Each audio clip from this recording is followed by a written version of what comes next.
कभी सोचा है आपने कि आखिर 12 ज्योतिर्लिंगों में से सिर्फ महाकालेश्वर ही दक्षिण दिशा की ओर क्यों देखते हैं? वही दक्षिण दिशा जिसे हमारे शास्त्रों में मौत की यानी यम की दिशा कहा गया है। इस एक सवाल के पीछे एक बहुत पुराना और गहरा राज छिपा है। ये वो कहानी है जो बताती है कि कैसे भगवान शिव ने अपने भक्तों को दुनिया के सबसे बड़े डर यानी मौत के डर से आजाद करने के लिए अपना सबसे शक्तिशाली और भयानक रूप लिया। ये कहानी है समय को भी काबू में रखने वाले कालों के काल महाकाल के प्रकट होने की। तो चलिए आज उसी रहस्य से पर्दा उठाते हैं और जानते हैं महाकाल की वो अनसुनी गाथा जो दुनिया की शुरुआत से जुड़ी है। ये कहानी शुरू होती है धरती के बिल्कुल केंद्र में बसी एक नगरी से, जिसे आज हम उज्जैन कहते हैं, लेकिन सदियों पहले इसका नाम था अवंतिका। ये कोई मामूली शहर नहीं था। ये वो जगह थी जहां भगवान कृष्ण ने खुद शिक्षा ली, जहां पवित्र क्षिप्रा नदी बहती है और जहां से समय की गिनती शुरू हुई। पुराने जमाने में पूरी दुनिया का समय इसी शहर से तय होता था। ये ज्योतिष और तंत्र मंत्र की राजधानी थी, एक ऐसा आध्यात्मिक पावर सेंटर जिसकी ऊर्जा सीधे ब्रह्मांड के केंद्र से जुड़ी थी। पुराणों में लिखा है कि प्रलय के बाद जब दुनिया फिर से बनी तो भगवान शिव ने इसी जगह को मृत्यु लोक में अपना ठिकाना बनाने के लिए चुना। इसीलिए कहते हैं आकाश में तारक लिंग, पाताल में हाटकेश्वर और धरती पर सिर्फ महाकाल। इसी पवित्र और शक्तिशाली धरती पर कुछ ऐसा होने वाला था जो इतिहास को हमेशा के लिए बदलने वाला था। उसी दौर में रत्नमाल पर्वत पर दूषण नाम का एक बहुत ताकतवर असुर रहता था। उसने कड़ी तपस्या करके ब्रह्मा जी से अजेय होने का वरदान पा लिया था। इस वरदान के घमंड में चूर होकर उसने धर्म को जड़ से मिटाने की ठान ली। उसकी 4 विशाल और क्रूर सेनाएं आग की तरह चारों दिशाओं में तबाही मचाती हुई आगे बढ़ रही थी। शहर के शहर बर्बाद हो रहे थे, यज्ञों को भंग किया जा रहा था और बेगुनाहों का खून बहाया जा रहा था। आतंक का दूसरा नाम बन चुका दूषण अपनी सेना के साथ अवंतिका नगरी की ओर बढ़ा, जहां धर्म और शिव की भक्ति सबसे ज्यादा थी। उसने शहर के बाहर डेरा डाला और अवंतिका के ब्राह्मणों को पैगाम भेजा, या तो शिव की पूजा छोड़ दो या मरने के लिए तैयार हो जाओ। पूरे शहर में डर और नाउम्मीदी का अंधेरा छा गया, लेकिन उस खौफ के माहौल में भी अवंतिका में वेदप्रिय नाम के एक ब्राह्मण और उनके 4 बेटे रहते थे। देवप्रिय, प्रियमेधा, सुकृत और सुव्रत। ये चारों अपने पिता की ही तरह पक्के शिव भक्त थे और दुनिया के किसी डर से परे बस शिव के ध्यान में मग्न रहते थे। जब दूषण की सेना ने शहर को घेर लिया तब भी ये चारों भाई क्षिप्रा नदी के किनारे मिट्टी का शिवलिंग बनाकर दुनिया से बेखबर महादेव की पूजा में डूबे हुए थे। उनके लिए बाहर का शोर और मौत का डर शिव के नाम के आगे कुछ भी नहीं था। जब दूषण को इन ब्राह्मणों की अटूट भक्ति का पता चला तो उसका घमंड तिलमिला उठा। वो खुद अपनी सेना लेकर वहां पहुंचा और गुस्से से चीखा, इन पाखंडियों को देखो, मैं मौत बनकर इनके सिर पर खड़ा हूं और ये आंखें बंद करके पत्थर पूज रहे हैं। इन्हें अभी मेरे सामने घसीट कर लाओ, बांधो और मार डालो इन्हें। सैनिक आगे तो बढ़े, लेकिन उन चारों भाइयों की तपस्या का तेज इतना था कि कोई उनके पास जाने की हिम्मत नहीं कर सका। वे अपनी जगह पर शांत और शिव में लीन बैठे रहे। उनकी ये निडरता दूषण के घमंड पर सबसे बड़ा तमाचा थी। उसने गुस्से में अपनी तलवार निकाली और जैसे ही उन पर हमला करने के लिए आगे बढ़ा, एक चमत्कार हुआ। अचानक वो छोटा सा मिट्टी का शिवलिंग जिसकी वे पूजा कर रहे थे, एक भयंकर गरगराहट के साथ कांपने लगा। धरती हिलने लगी, आसमान में बिजलियां कड़कने लगी और एक कान फाड़ देने वाला धमाका हुआ। जिस जगह पर शिवलिंग था वहां की धरती फट गई और एक बहुत बड़ा गड्ढा बन गया। उस गड्ढे से ऐसी प्रलयंकारी ऊर्जा निकली जिसकी आग आसमान को छू रही थी, और फिर उस आग और धुएं के बीच से प्रकट हुए स्वयं महाकाल। उनका रूप इतना विशाल और भयानक था कि उसे देखकर दूषण और उसकी करोड़ों की सेना की आंखें चुंधिया गईं।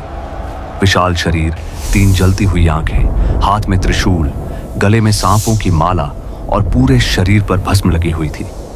वो शिव का शांत रूप नहीं था, वो उनका संहारक रूप था। वो काल को भी कंट्रोल करने वाले महाकाल थे।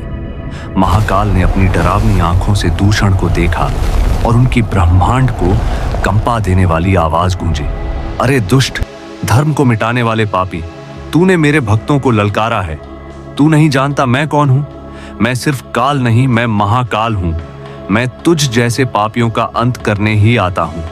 इतना कहने के बाद महाकाल ने सिर्फ एक हुंकार भरी। उस एक हुंकार से ऐसी विनाशकारी शक्ति निकली कि दूषण और उसकी पूरी सेना एक ही पल में जलकर राख हो गई। चारों ओर बस राख का ढेर था। आतंक का साम्राज्य एक ही पल में खत्म हो चुका था। राक्षसों के खत्म होने के बाद महाकाल का गुस्सा शांत हुआ। उन चारों ब्राह्मण भाइयों ने डर और भक्ति के साथ महाकाल के पैरों में प्रणाम किया। उन्होंने प्रार्थना करते हुए कहा, हे महादेव, हे कालों के काल, आपने हमारी और इस पूरी दुनिया की रक्षा की है। हमारी बस एक ही विनती है कि आप अपने भक्तों की रक्षा के लिए इसी जगह पर, इसी रूप में हमेशा के लिए बस जाएं, ताकि भविष्य में कोई भी पापी आपके भक्तों को डराने की हिम्मत न कर सके। उनकी सच्ची भक्ति से खुश होकर भगवान शिव ने कहा, तथास्तु। आज से मैं इसी जगह पर महाकालेश्वर ज्योतिर्लिंग के रूप में रहूंगा। यह जगह मेरे अधिकार क्षेत्र में होगी और यहाँ मेरे दर्शन करने वाले किसी भी भक्त को अकाल मृत्यु का डर नहीं सताएगा। यह कहकर भगवान शिव उसी गड्ढे में ज्योतिर्लिंग के रूप में स्थापित हो गए। शिव पुराण के अनुसार वह गड्ढा चारों ओर लगभग 3 किलोमीटर के इलाके तक फैल गया और वह पूरी जमीन ही लिंग रूपी शिव बन गई। यही वजह है कि उज्जैन को महाकाल वन भी कहा जाता है। तो चलिए अब लौटते हैं हमारे उसी पहले सवाल पर। महाकालेश्वर दक्षिणमुखी क्यों है? शास्त्रों के हिसाब से दक्षिण दिशा के स्वामी यम हैं, जिन्हें मौत का देवता माना जाता है। ये दिशा काल और मृत्यु की है। कोई भी शुभ काम या पूजा पाठ दक्षिण की ओर मुंह करके नहीं किया जाता, क्योंकि ये दिशा अंत का प्रतीक है। लेकिन भगवान शिव काल से भी परे हैं। वे महाकाल हैं, यानी काल के भी स्वामी। उन्होंने खुद मौत पर जीत हासिल की है। इसीलिए दुनिया में सिर्फ महाकालेश्वर ही हैं जो बिना किसी डर के दक्षिण दिशा की ओर मुंह करके बैठे हैं। उनका ये दक्षिण मुखी रूप एक ऐलान है, एक घोषणा है कि मैं यहाँ बैठा हूँ मौत की दिशा में, और जो भी मेरी शरण में आएगा उसे मौत का डर छू भी नहीं पाएगा। यह स्वरूप तंत्र साधना के लिए भी सबसे ऊंचा माना जाता है। यह शिव के अघोर रूप का प्रतीक है, जो श्मशान के साधक हैं और जीवन मृत्यु के चक्कर से आजाद हैं। उनका दक्षिण की ओर देखना यमराज पर उनके कंट्रोल को दिखाता है। वे अपने भक्तों की अकाल मृत्यु को टाल देते हैं और उन्हें मोक्ष देते हैं। इसीलिए तो कहते हैं, अकाल मृत्यु वो मरे जो काम करे चांडाल का, काल भी उसका क्या करे जो भक्त हो महाकाल का। उनका ये रूप भक्तों को भरोसा दिलाता है कि जब तक महाकाल है तब तक काल भी आपका कुछ नहीं बिगाड़ सकता। यही वो सबसे बड़ा राज है जो महाकाल को दुनिया का इकलौता दक्षिणमुखी ज्योतिर्लिंग बनाता है। मौत की दिशा में बैठकर मौत पर जीत का वरदान देना। महाकाल के रहस्य सिर्फ यहीं खत्म नहीं होते। उनकी विश्व प्रसिद्ध भस्म आरती भी मौत पर विजय का ही प्रतीक है।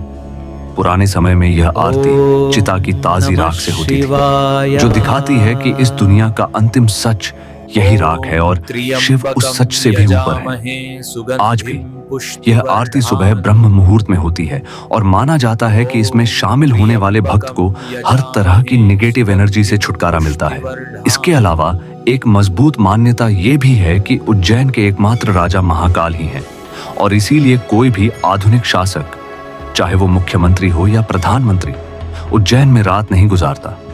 लोगों का मानना है कि जिसने भी इस परंपरा को तोड़ने की हिम्मत की, उसे अपना पद गंवाना पड़ा।